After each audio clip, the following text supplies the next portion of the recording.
All right, so let's take a look at some of the temperatures, because this has also been a really big story, and not just for one tiny region. We're talking pretty much half of the country. But one thing that maybe we kind of forget about are the low temperatures as well, because those have been very impressive. All of these cities that you see here are still waiting for their first freeze of the season. Yes, we're talking November for a lot of these locations. Now, I would like to point out that a lot of these would normally have their average first freeze in the first week of October, maybe up to about the second or the third week in October. So if we move it forward, we'll kind of explain what's happening with a lot of these. Now, here's Minneapolis. Yesterday was their latest first freeze, November 7th, back in 1900. But they also had another record that they broke. It's the longest stretch since the last frost, over 208 days. So again, the warmth, we talk about the high temperatures a lot this time of year, but we also kind of ignore sometimes some of those overnight temperatures that we kind of have throughout much of the year. So here's a look at what we have for the 12-day forecast for the Twin Cities. Notice the only really shot we have is actually on Saturday, when we may possibly get to about 33 degrees. Otherwise, we don't really have too much in the way of cold air, Alex, that will be coming. Wow, and these fires continue to smolder across the South. There you have it.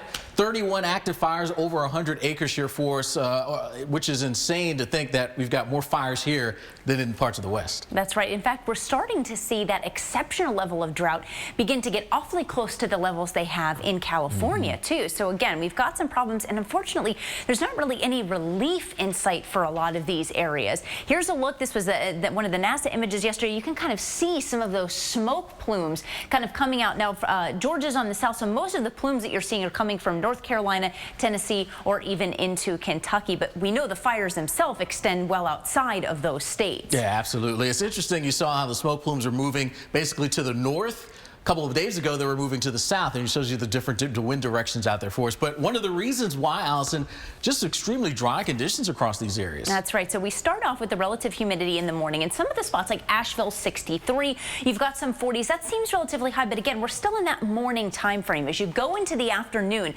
those humidity levels will drop back. Then overnight, they really peak. That's where you see a lot of those green colors coming back in. But again, we look at 5 o'clock in the afternoon tomorrow. Just about everybody is in the 20s or the 30s. So that's not necessarily what you want to see when you're hoping to kind of help improve those. And then the wind, you were just talking about this. Yeah, you got a little wind, 10 to 15 miles per hour in these areas. I mean, we're not talking about crazy wind, but just enough to fan some of the flames if they start to get going. That's right. And now one of those cities we've been talking story for months now, Alex. And it's going to continue to be that way here for us. A little bit of a dip here as we work our way into the weekend, those mid 60s. But all in all, temperatures are going to stay generally above average. And it's not just Atlanta. We've got other cities that are going to continue to see the amazing warmth throughout the South. Charlotte, Charleston, Montgomery, even into the rest of the day. So we take a look. Really, much is expected to have a lot of sunshine throughout the day and relatively mild temperatures, given that it is still technically November. Now, this is not the only spot that we're going to be seeing some relatively nice weather. As we look across the country, cities like Charlotte, Atlanta, Miami, very nice. But not everybody can have the beautiful weather. Cities like Chicago, Cleveland, Indianapolis, Dallas, even towards New Orleans, you do have the potential to have some rain showers kind of mixed in with some of your hours today. So again, keep that in mind. You may want to take the umbrella handy with you, especially if you have to end up voting or standing in a line in order to vote. Now, 58 degrees today, and they're not the only ones. Take a look. We have over 230 million people that are going to have those temperatures either at or above their average high. And we're not just talking today. We're talking several days out for a lot of these cities. So here's a look at right now. 56 in Chicago, 51 in Minneapolis, a few light showers in St. Louis, but still relatively warm. We're talking 60 degrees. Now, as we go through the rest of the day, these temperatures do warm back up. In fact, we're looking at a high today of 59 in Chicago, 58 in Minneapolis, 63 in Omaha. And you may be saying to yourself, 50, 60s, that's really not that warm. It is if you're looking at comparison for where they should be. Yes, technically 50s and 60s still require some light jackets, but they should be about 10 degrees below that this time of year. So it's still above average and warm given the time of year. Tomorrow, a lot of these spots warm up even more. We're talking 60 in Minneapolis, 74 for the high temperature tomorrow into Rapid City. So again, this warmth tends to stick around for at least the next several days. Alex? All right. All right, well, solar storms are possible today and could deliver a blow to Earth's magnetic field, and the unstable conditions could knock out some electrical and communication systems across the globe. Joining us now to talk about this is Ron Dantowitz, the director of the Clay Observatory at the Dexter Southfield School. This is in Brookline, Massachusetts. Well, thank you so much for joining us. So I think probably the most thing that people associate with these solar flares are the auroras. So what kind of impacts are we going to see in terms of those for folks in the Now, you talked about with the northern lights and the southern lights, those are going to be really kind of limited to certain areas. But the other implications that you've talked about the things that would affect the grid, would those be more widespread? Could those affect anybody, or would those affect similar areas to the northern lights? Tropical trouble on the way in the Atlantic.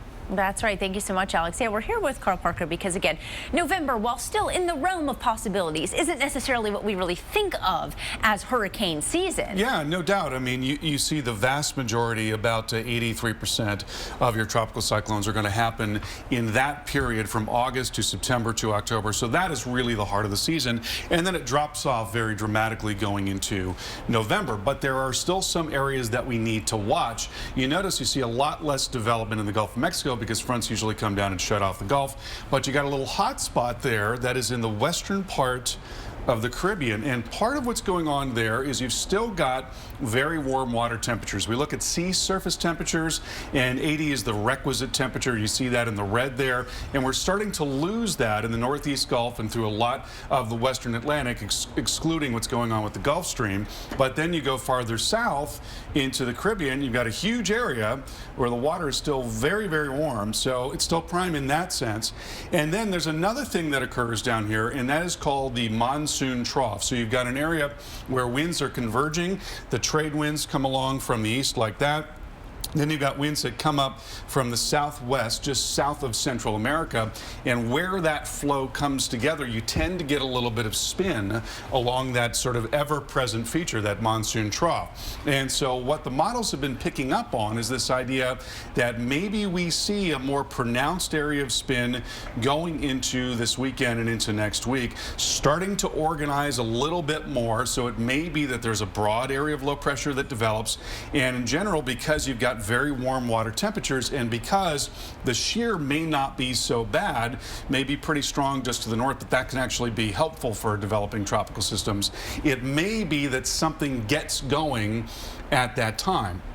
Now, this is a look at the European model. The European model is the one that's a little more aggressive about this as of last night's run. It's going to be very interesting to see if the model continues to do that run after run after run. That's really what we're looking for, is consistency. But when you look at the Euro right now, it is showing the development of something more substantial going towards the end of next week, possibly affecting Jamaica and Haiti and Hispaniola, areas where we do not want to see any kind of tropical activity at all. They're still recovering from what happened earlier with Matthew. You look at the GFS, not quite as bullish as early on. It does eventually show something developing, but a lot later. So right now, this is still way out there, but it's just something that we do need to watch. Especially this late into the season, of course. Thank you so much, Carl Parker. Alex, back